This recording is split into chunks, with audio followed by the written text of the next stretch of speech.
어느 추운 겨울날 노숙인 할아버지를 보고 측은한 마음이 들었지만 약속이 있어서 발길을 옮겼던 한 청년이 있었습니다. 목적지에 도착해서 이를 보고 저녁에 왔는데 그 장소에 여전히 한 노숙인이 추위에 떨며 있었습니다. 너무 안타까운 마음이 들어서 그 어르신께 여쭤보았습니다. 어르신, 진지 드셨습니까? 이렇게 물어보는 순간 그의 인생이 바뀌었습니다. 알고 보니 그 어르신은 함경도 분이신데 3일째 음식을 먹지 못하고 추위에 떨고 계셨던 것입니다. 그래서 이 청년은 이 어르신을 모시고 따뜻한 국밥집으로 모시고 가서 국밥 한 그릇을 대접했습니다. 이 사건이 30년이 지난 오늘 바퍼로 유명한 최일도 목사님께서 자신이 어떻게 이 바퍼 사역을 하게 되었는가 출발점이 되었다고 이야기하십니다.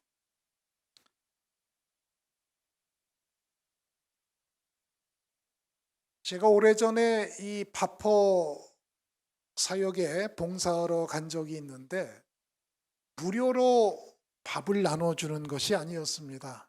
이분들도 자존심이 있다 해서 자존심 유지비 100원씩을 받으셨어요. 물론 그 100원도 없는 사람은 무료로 식사를 했지만 이 어르신들도 무료로 밥을 먹는 게 아니라 내가 돈을 내고 먹는다라는 그러한 의미에서 100원씩 식사비를 받았던 것입니다. 그런데 더 놀라운 것은 10여 년이 지나서 100원씩 모였던 그 돈이 우리나라보다 더 열악하고 가난한 이 필리핀 바포 공동체를 만들게 되는 종잣돈이 되었다고 합니다. 그 이야기를 들으면서 제가 얼마나 감동을 받았는지 모릅니다. 지금 전 세계 10여 개국에 바퍼 사역을 하고 있는 이 귀한 다일 공동체는 밥만 줄 뿐만 아니라 청소년들에게 꿈을 나눠주는 꿈퍼 사역도 감당하고 있다는 것입니다. 목사님, 요즘 누가 밥을 굶는 사람이 있어요? 이렇게 생각하시는 분도 혹 있을지도 모릅니다. 그러나 제가 경험해 본 바에 따르면 아직도 우리 주위에 소외되고 가난한 이들은 밥 한 끼 먹지 못해서 굶주림에 처해 있는 수많은 이들이 있다는 사실입니다. 유엔 세계 식량 보고서에 따르면 전 세계에 1년 동안 먹을 것이 없어서 굶주림에 죽어가는 사람이 무려 900만 명에 이른다고 합니다. 지금도 1시간 동안 1800명이라는 숫자는 먹을 것이 없어서 굶주림에 생명을 잃어가고 있다는 것입니다. 반면에 대한민국 사람들이 먹고 남긴 음식물 쓰레기는 무려 13,465톤에 이른다고 합니다. 한쪽에서는 굶어 죽고 또 다른 한쪽에서는 비만으로 고생하는 것이 현실입니다. 하루 67,325명이 먹을 수 있는 음식물들이 버려지고 있다는 사실이 아이러니하기만 한 것입니다. 그런데 여러분, 이것을 아십니까? 우리의 육적인 굶주림보다 더 심각한 영적인 굶주림, 정신적인 굶주림에 처한 사람이 얼마나 많은지 말입니다. 2017년 이후 5년 동안 건강보험심사평가원에 따르면 매년 30% 이상씩 우울증, 불안장애에 걸린 사람들이 증가하고 있다는 사실입니다. 우리가 마약 청정국이라고 하였는데 2010년 이후 약 60% 이상의 증가 속도를 보이고 있는 마약 사범들은 전 국민의 3.2%에 해당하는 120만 명이 마약을 한 번씩 접해봤다는 이러한 충격적인 소식이 들려지고 있습니다. 예레미야서 2장 13절에는 이렇게 이야기합니다. 내 백성이 두 가지 악을 행하였는데 곧 그들이 생수의 근원이 된 나를 버린 것과 그들이 스스로 웅덩이를 판 것인데 이것은 물을 저축지 못할 터진 웅덩이니라. 무슨 이야기입니까? 사람들이 예수님 외에 자신의 쾌락과 만족을 위해서 이것저것을 찾지만 결국은 이것은 참된 만족과 행복을 줄 수 없다는 사실입니다. 제독 철학자인 한병철에 의하면 그는 이 사회를 우울증이 너무 극심한 이유를 긍정 과잉의 결과로 그의 책 피로사회에서 설명합니다. 과거 우리가 살았던 규율 사회에는 이것은 하면 안 돼, 저것은 안 돼, 이러한 시대였다면 오늘 우리가 살고 있는 성과 사회는 너는 뭐든지 할 수 있어, 이런 사회로 바뀌었다는 것입니다. 그런데 여러분 어떻습니까? 현실은 그렇지가 않죠. 뭐든지 할 수 있다고 You can do it 하지만 결국은 현실은 그렇지 않은 것이잖아요. 그러다 보니까 삶의 좌절과 우울, 어려움, 수많은 난관들을 경험하게 되는 것입니다. 그래서 사람들은 이러한 것을 극복하기 위해서 약물 중독에 빠지게 된다는 것이죠. 이처럼 절망과 무기력, 기쁨을 잃어버린 세상에 예수님께서 오신 것입니다. 교회력으로 보면 오늘을 대림절 첫 주라고 하여서 교회의 새로운 한 해가 시작되는 때입니다. 그래서 이 대림절은 4주 동안 매주 하나씩 촛불을 켜면서 예수님의 탄생인 성탄절을 기다리고 이 성탄절을 상징하는 왕의 색, 보라색을 이렇게 스톨로 이렇게 장식을 하게 되는 것입니다. 로마를 중심으로 한 서방교회는 12월 25일을 성탄절로 크게 축일로 지키지만 동방교회는 예수님께서 현현하신 주현절인 1월 첫 주를 또 다른 축일로 지킵니다. 그래서 예루살렘에 계신 분들에 의하면 예루살렘에 가면 두 번의 성탄이 있다. 한 번은 서방교회 성탄인 11월 25일, 또 다른 성탄은 주현절인 동방교회의 축일 1월 첫 주라고 이야기를 하는 것입니다. 따라서 성탄절기는 단 하루가 아니라 한 달 내내 계속되는 것입니다. 대림절, 사주, 성탄절, 그리고 주현절까지 이 기간을 통하여서 예수님께서 이 땅에 오시는 것을 기다리고 예수님의 탄생을 축하하고 또 세상에 이 예수님의 탄생을 전하는 절기가 되는 것입니다. 여러분 성탄절 하면 제일 먼저 뭐가 떠오르십니까? 저는 성탄추리가 떠오릅니다. 백화점이나 쇼핑몰에 가면 오색 찬란한 이 성탄추리가 기억이 납니다. 그런데 이 성탄추리의 유래는 중세 6, 7세기로 거슬러 올라간다고 합니다. 성탄 전야제를 성탄절 전에 열었는데 이 교회 앞마당에 커다란 전나무를 세워놓고 사람들이 축하의 잔치를 벌이는 것이죠. 그러면서 거기에 알록달록한 여러 모양의 뭔가를 장식하기 시작했습니다. 첫 번째 장식은 뭐냐 하면 사과를 장식을 했다는 것이죠. 여러분 사과는 무엇을 의미합니까? 에덴 동산의 선악과를 의미하는 것이죠. 그래서 이 사과를 볼 때마다 우리의 죄, 우리가 하나님 앞에 범죄한 것들을 기억하는 것입니다. 그리고 나서 두 번째는 장미를 달았다고 합니다. 이새의 뿌리에서 태어나신 그 주님을 기억하고 사막이 장미같이 피어나는 것을 상징하는 것입니다. 세 번째는 과자 모양의 빵을 달았다고 합니다. 이것은 무엇을 의미합니까? 이스라엘 백성들이 광야에서 줄이고 목마를 때 주님께서 만나를 허락하신 것을 이야기하는 것이죠.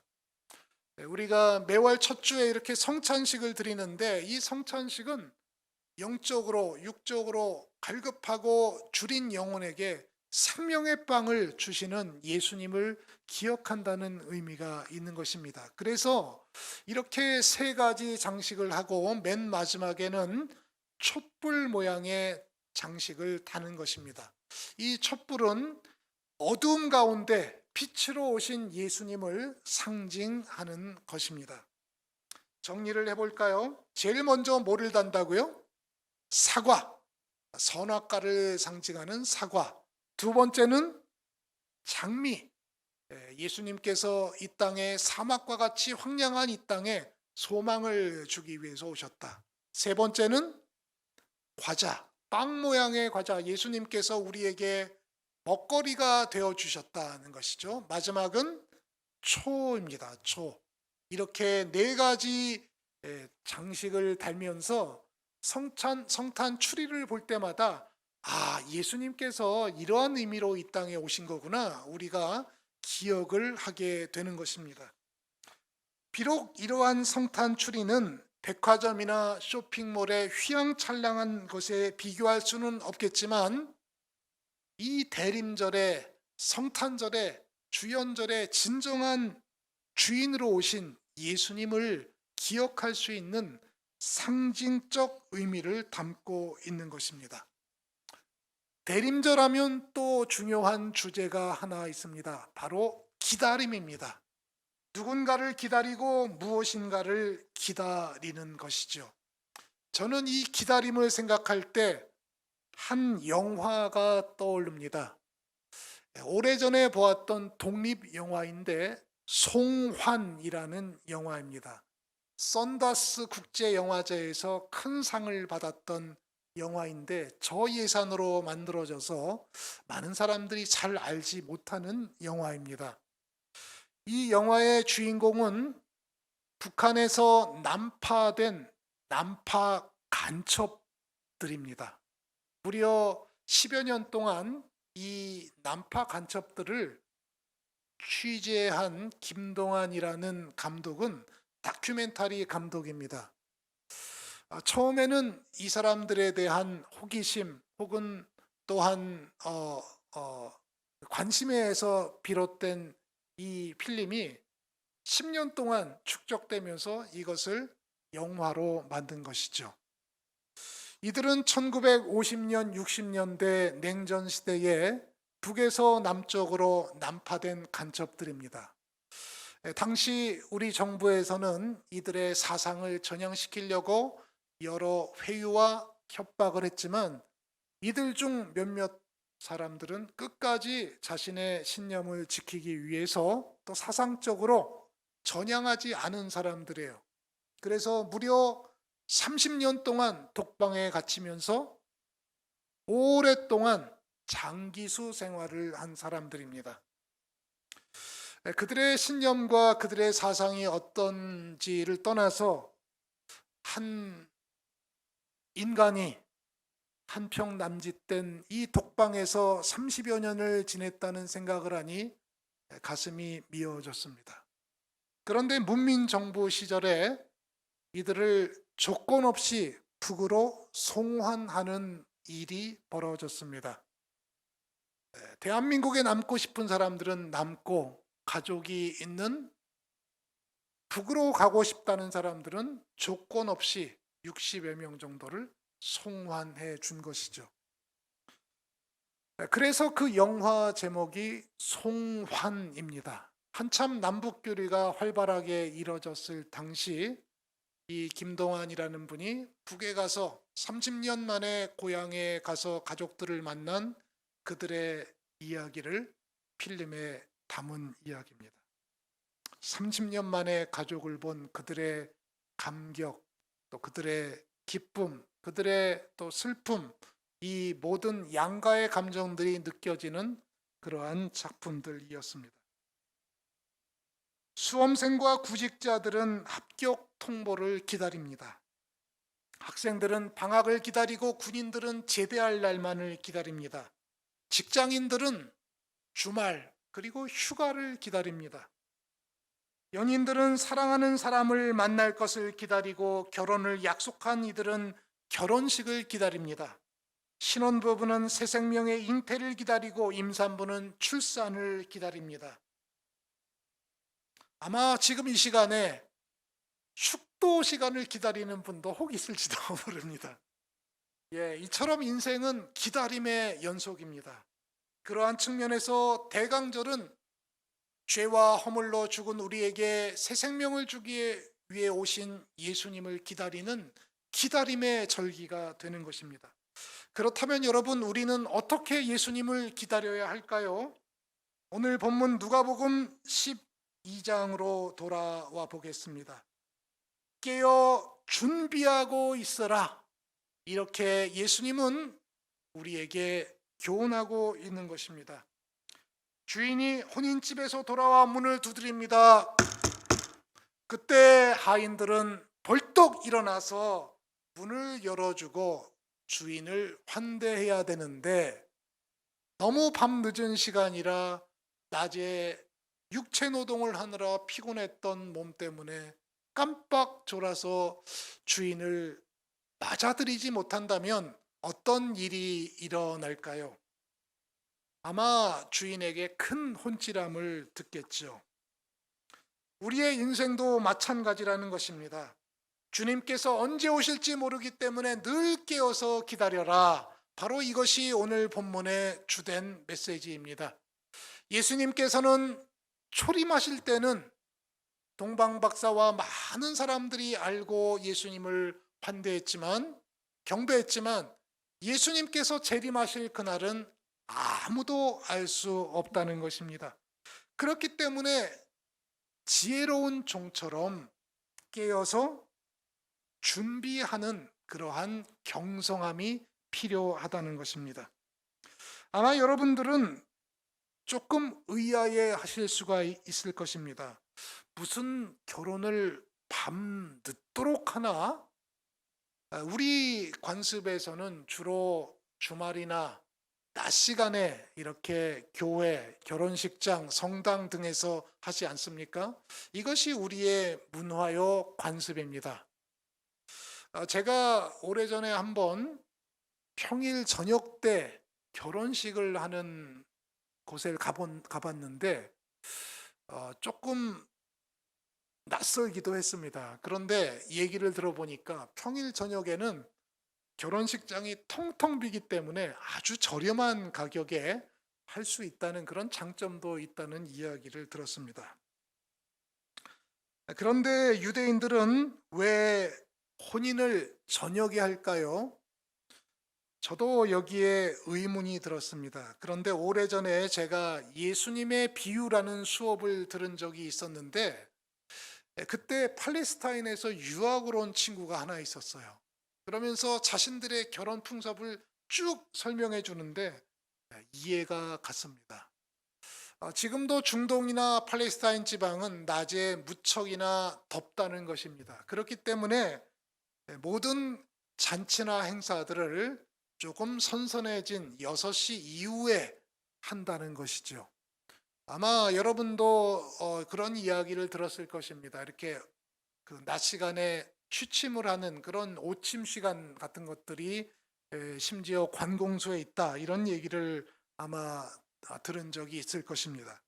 그래서 이 팔레스타인 지방의 결혼 풍습은 날씨가 좀 선선해진 저녁 시간에 해가 뉘엿뉘엿 지고 좀 깜깜해지기 시작한 그때부터 시작을 하는 것입니다. 우리처럼 1시간 안에 번갯불에 콩 볶아먹듯이 하는 것이 아니라 몇 시간 동안 축제죠, 축제. 온 마을 사람들이 함께 모여서 잔치를 벌이는 것입니다. 잔치가 결혼식이 끝나면 피로연을 하고 그러다 보면 이게 밤 늦게까지 심지어 새벽까지 진행될 수가 있는 것이죠. 그래서 주인은 그때 이제 집으로 가게 되는 것입니다. 그런데 하인들이 쿨쿨 잠에 빠져 있다고 생각하면 어떻게 될까요? 아마 주인은 그 다음날 크게 하인들을 꾸지람할 것입니다. 그래서 주인은 이렇게 이야기합니다. 깨어 있는 것을 보면 그 종들은 복이 있으리라. 아마도 이 주인은 밤늦게까지 자신을 기다리며 깨어 있는 이들에게 큰 상급을 주지 않을까 하는 추측을 해봅니다. 예수님께서는 도적의 비유까지 드십니다. 도적은 여러분 어떻게 찾아올까요? 물론 궤도 루팡같이 며칠 몇 시에 내가 훔쳐가겠다 이렇게 예고하는 도적도 간혹 있지만 대부분의 도적들은 주인이 모르는 그 시간에 그날에 몰래 찾아오는 것이죠. 예수님의 오심도 바로 그러하다는 것입니다. 그렇기 때문에 너희도 준비하고 있으라. 생각하지 않은 때에 인자가 오리라. 이렇게 말씀하고 있는 것입니다. 그래서 고대 수도원에는 예수님께서 언제 오실지 모르기 때문에 새벽에 기도하는 그러한 관습이 있습니다. 밤을 새어 새벽까지 기도하는 그러한 이 기도 전통이 있다고 이야기합니다. 사랑하는 성도 여러분, 대림절 첫 주를 저희가 보내고 있습니다. 대림절은 이 세상의 시간을 하나님의 시간으로 맞추는 절기입니다. 이미 오셨지만 다시 오실 주님을 기다리며 깨어있는 시간이라고 할 수 있겠습니다. 한 해를 마무리하면서 또 새로운 교회력을 시작하면서 하나님의 마음을 우리가 품고 잃어버린 영혼을 향한 그러한 구원에도 열심을 내는 절기가 되어야 되겠습니다. 아울러서 우리의 소외되고 또 가난한 이웃들을 향해서 나눔과 봉사로 승화될 수 있는 시간이 될 수 있기를 바랍니다. 오래전 고장난 괴종시계를 보면서 약속 시간을 지키지 못해 낭패를 본 적이 있습니다. 시간을 정확하게 가리키는 것이 시계의 역할이거늘 시간을 잘못 알려주면 버리든지 고치든지 시계를 해야 하는 것이죠. 옛날에는 태압을 감아주는 시계가 있지 않습니까? 그래서 태압을 감아주면 시계가 곧잘 가는 것을 보게 됩니다. 세상의 관심 또 세상의 분주함으로 우리의 시계가 세상에 맞춰져 있던 그러한 것을 이제 예수님의 관점으로 예수님의 시계로 우리의 시선을 바꿔야 되는 순간이 된 것입니다. 이 세상은 기쁨을 잃어버린 세상입니다. 그렇기 때문에 유사한 기쁨을 찾아서 약물 또 마약 또 그 무엇으로 자신을 만족시키려고 하지만 이러한 모든 것들은 허무한 것이고 비참한 결과를 초래할 뿐입니다. 참 기쁨이신 예수님께서 이 땅에 우리에게 선물로 오셨습니다. 지혜로운 청지기처럼 주님이 오실 것을 준비하여 깨어 경성하는 사랑하는 우리 성도들 다 될 수 있기를 주의 이름으로 축원드리겠습니다. 기도하겠습니다. 사랑의 주님 감사합니다. 오늘도 주님께서 대림절 첫 주를 허락하시고 깨어 있으라 말씀하셨사오니 이 혼란한 혼탁한 세상에서 주님을 기억하며 늘 깨어 있는 저희들 되게 도와주옵소서. 예수님의 이름으로 기도합니다. 아멘.